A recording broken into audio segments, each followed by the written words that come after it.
आता फ्रेशन या शब्दाचा अर्थ समजून घेऊया. सर्वप्रथम मराठी अर्थ. ताजेतवाने करणे किंवा ताजे करणे.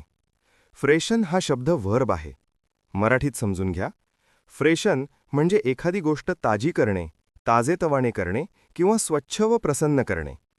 हा शब्द हवा, खोली, चेहरा, मन किंवा अन्न ताजे करण्यासाठी वापरला जातो.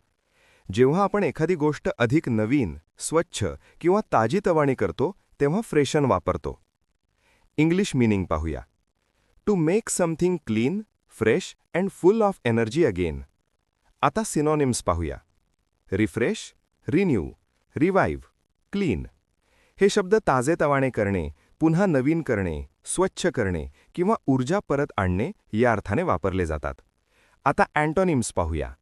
डर्टी, स्पॉइल, पोल्यूट, स्टेल.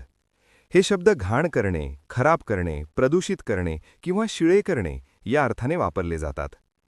आता उदाहरणे पाहूया. पहिले वाक्य. शी फ्रेशन्ड द रूम विथ फ्लावर्स. तिने फुलांनी खोली ताजेतवाणी केली.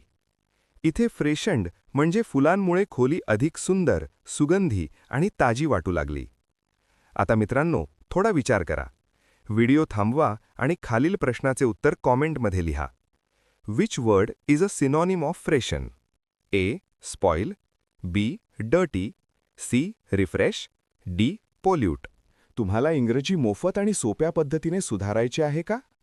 नियम अकॅडमीचा बेसिक इंग्लिश व्होकॅब्युलरी आणि ग्रामर कोर्स पूर्णपणे मोफत जॉईन करा. आत्ताच हा नंबर नियम अकॅडमी इंग्लिश नावाने सेव्ह करा. 9270275060. नंतर व्हॉट्सॲपवर हॅलो सर असा मेसेज पाठवा. दररोज व्हिडिओ प्लस MCQ सराव मिळवा. नंबर सेव्ह केल्यावरच लिंक उघडतील.